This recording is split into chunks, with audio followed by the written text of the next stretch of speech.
Assalamualaikum warahmatullahi wabarakatuh. Selamat pagi. Perkenalkan, nama saya Raffi Ardika Putra. Dan ini rekan Saya Idris Budi. Kami mahasiswa Teknik Listrikan Kapal, Politeknik Perkapalan Negeri Surabaya. Pada kesempatan kali ini, kami berada di salah satu lab yang ada di Politeknik Perkapalan Negeri Surabaya, yaitu lab motor bakar dan boiler. Dengan tujuan untuk menjelaskan tentang alat pepipaan pada bahan bakar mesin boiler. Kemudian di belakang kita sekarang ada tangki utama bahan bakar. Dan untuk penjelasannya akan dijelaskan oleh rekan kami yang akan menjelaskan. Nah, seperti yang dibilang oleh teman saya tadi, belakang ini merupakan tangki bahan bakar utama. Tangki bahan bakar utama ini biasa digunakan sebagai penyimpan cairan yang mudah terbakar. Untuk saat ini yang digunakan adalah solar. Biasanya diaplikasikan untuk disimpan, dipompa, ataupun dilepaskan. Nah, di sini bahan bakar akan dipompa dari tangki utama menuju tangki bahan bakar pada boiler. Baik, demikian merupakan penjelasan dari rekan saya mengenai tangki bahan bakar utama.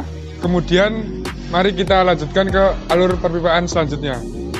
Saya akan menjelaskan proses selanjutnya dari tangki utama ke tangki kedua. Ini adalah tangki kedua. Di tangki kedua ini ada tangki air dan tangki bahan bakar. Nah, tangki bahan bakar yang dari utama akan melalui pipa ini. Pipa ini dari tangki utama ke tangki kedua. Di dalam tangki ini yang ada di bawah, ini adalah tangki bahan bakar. Tangki bahan bakar bisa dilihat ukurannya, banyaknya di dalam ini bisa dilihat dari takaran ini.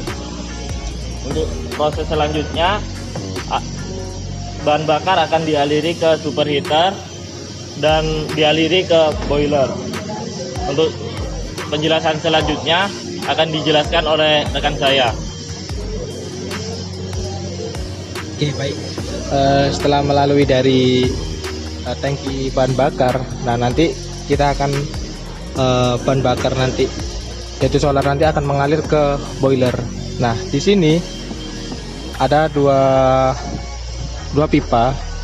Nah, untuk yang pipa yang pertama ini bahan bakar akan masuk ke boiler, dan pipa yang kedua itu bahan bakar setelah keluar dari boiler. Jadi untuk pipa yang setelah dari second tangki itu nanti itu akan masuk ke boiler.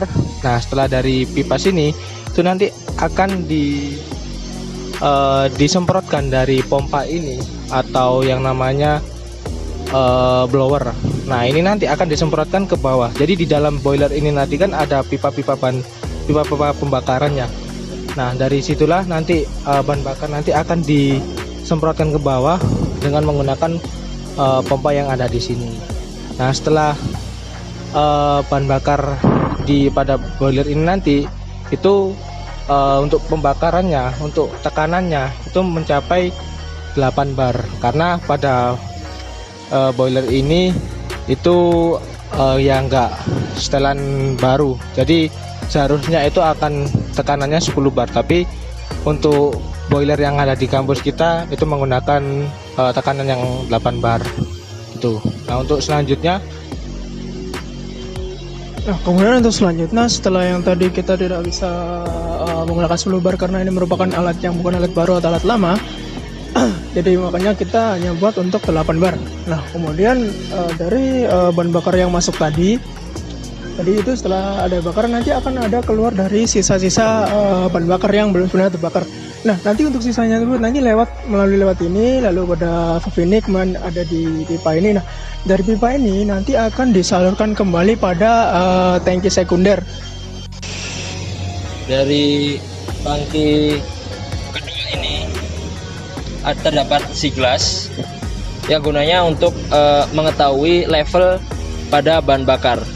Jadi ketika siglas ini sudah mencapai titik poinnya dan melebihi, maka di belakang tangki ini terdapat pipa drain atau pipa pengurasan atau pipa pembuangan. Di sini terdapat pipa drain. Dan ketika sudah mencapai atau melebihi kapasitas dari tangki tersebut atau tangki ini, maka bahan bakar tadi dibuang di pipa drain ini. Selanjutnya akan dilanjutkan rekan saya. Ya, baik. Saya akan melanjutkan apa yang dijelaskan oleh teman saya. Di sini saya akan melanjutkan superheater, di mana superheater ini berasal dari tangki 2. Tangki 2 ini nggak cuma ada air, tetapi juga ada bahan bakar. Bahan bakar akan melewati pipa-pipa ini, lalu akan masuk ke superheater.